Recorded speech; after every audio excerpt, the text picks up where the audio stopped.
Herkese merhaba, kanalıma hoş geldiniz. Bu videoda sizlere düz atkı modeli nasıl yapılır onu göstereceğim. Bunu puf iple yapacağız. Daha önce bir tane takipçim düz atkı modelinin gelmesini istemişti. Onun için bu videoyu çekmek istedim. Bu gördüğünüz şimdi atkıyı yapacağız. Bu ipin numarasını ekrana bırakmış olacağım. Kullanacağımız ip de Alize Pufi. Burada görmüş olduğunuz ip. Bunun bir sürü renk çeşidi var. Çok fazla renk çeşidi var. Onlardan da en sık kullanılan renkleri ekrana koymuş olurum. Gördüğünüz gibi şiş yok, tığ yok. Sadece ellerimizle öreceğiz. Bununla daha önce battaniye yapım videosu attım. Ve iki tane de farklı atkı modeli yapımı atmıştım. Bununla bebek battaniyesi, TV battaniyesi, yelek, şapka bir sürü şey olabiliyor. Şimdi ben sadece bunlardan atkı yapımını göstereceğim. Yeni başlayanların ilk defa örgü öreceklerinde gayet rahat örebileceği bir model. Hatta çocuklarınıza bile aktivite olması açısından bunu öğretebilirsiniz. Gayet keyifli olacaktır. İplerin numarası şu görmüş olduğunuz yerde arkasındaki etikette yazıyor. Bakın hemen kalır yazan yerin yanındaki 216 numara bu ipin numarası aslında. Burada yapmış olduğum atkı modelinin de numarasını ekrana yazmış olacağım. Merak ettiğiniz şeyleri yorumlarda sorabilirsiniz. Bu atkıyı yapmak için bu iplerden 3 tane almanız gerekiyor. Yapacağımız atkının genişliği 25 santim olacak. İsterseniz daha dar, daha geniş yapabilirsiniz. Ama 25 santim gayet ortalama bir boyuttur. Ve ekstra olarak da size teşekkür etmek istiyorum. Daha YouTube'a yeni başlamama rağmen şu an 5000 aboneyi çoktan geçmiş olduk. Ve sadece yazdan beri YouTube yapıyorum. Gerçekten böyle bir ilgi olacağını beklemiyordum. Bilseydim çok daha önceden de aklımdaydı. Daha önce başlardım. Hatta zaten YouTube'a başlama sebebim de aslında sizlersiniz.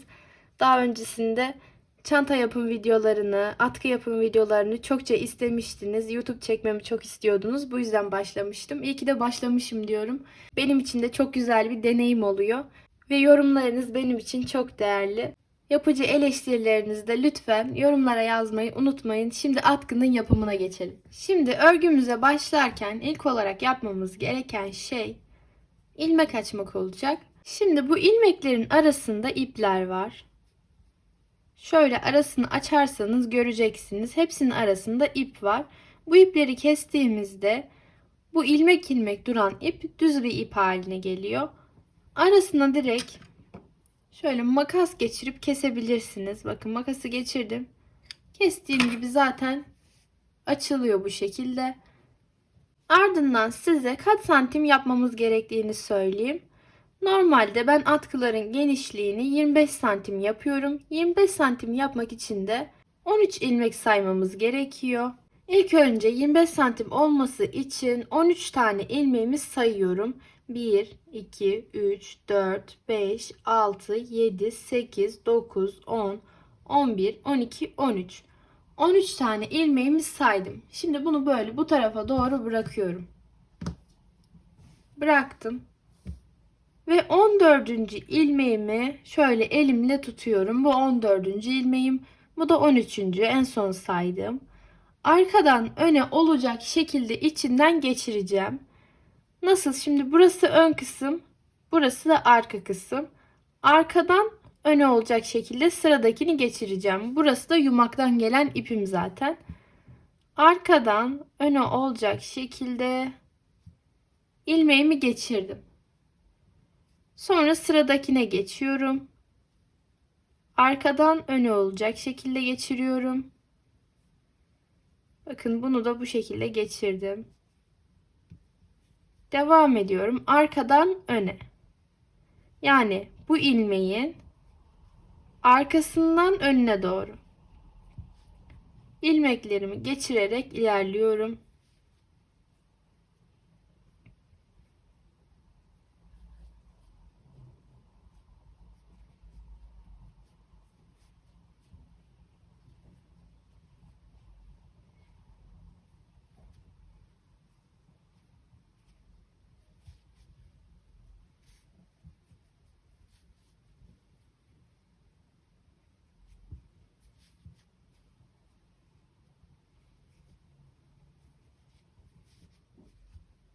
Şimdi sıramı bitirmiş oldum. Şimdi şu şekilde sıramı bitirmiş oldum. Ne yapacağım? Sıra sonuma geldikten sonra bakın şu yumaktan gelen ipimdi. Biz sağdan sola doğru ilerlemiştik. Şimdi soldan sağa doğru yine ilerlemeye devam edeceğiz. En son kaldığımız yerden yine tutuyorum ilmeğimi, arkadan öne olacak şekilde sıradakini içinden geçiriyorum. Sonra sıradakini yine içinden geçiriyorum. Bu şekilde ilerliyorum. Bundan sonraki sıralarda da hiçbir fark yok. Aynı şekilde ilerliyor. Arkadan öne olacak şekilde geçiriyoruz.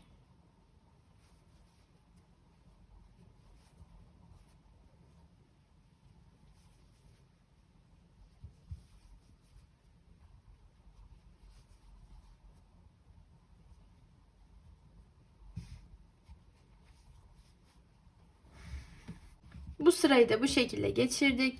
Yine ne yapacağız? Sıradakini arkadan öne geçirmeye böyle devam edeceğiz. Bir sırayı çıkarken de. İstediğiniz atkının uzunluğu boyunuza göre değişebilir. Mesela erkekler ortalama olarak daha uzun olduğu için bir erkeğe yapıyorsanız eğer bu atkıyı ya da erkek olarak kullanacaksanız 200 santim, 210 santim yapabilirsiniz. Ama kadınlarda da genelde 180 santim, 190 santim, 200 santim arası bu civarda gayet iyi olacaktır. Bunun için de 3 ip kullanmanız gerekiyor. Genişlikte 13 ilmek kullandığımız için. Ama genişliğini daha dar yaparsanız 2 iple de atkınızı bitirebilirsiniz. Yani 10 ilmekle başlarsanız 2 iple de yapabilirsiniz.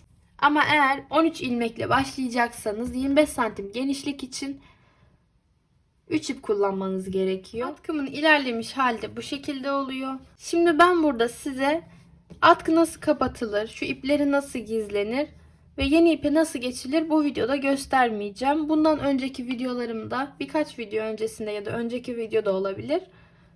Bunun videosunu ayrıntılı bir şekilde çektim. Bu video bitince hemen sonuna o videoyu da ekleyeceğim. Hatta açıklamalar kısmına da eklemiş olacağım. Oradan direkt o videoya ulaşabilirsiniz. Bu şekilde devam ediyor. Sonra yeni ipe geçeceğiz. Yeni ipinizde de istediğiniz kadar ördükten sonra zaten 3 ip kullanılıyor bunda. En sonunda şu gördüğünüz yeri kapatacağız. Zaten bunun kapatması da çok basit. Şöyle yan tarafa doğru ilerleyerek kapanıyor. Bunu bu şekilde kapatacağız. Sonra iplerini gizleyeceğiz. Umarım videoyu beğenmişsinizdir. Kanalıma abone olmayı ve gelmesini istediğiniz modelleri yorumlara yazmayı unutmayın.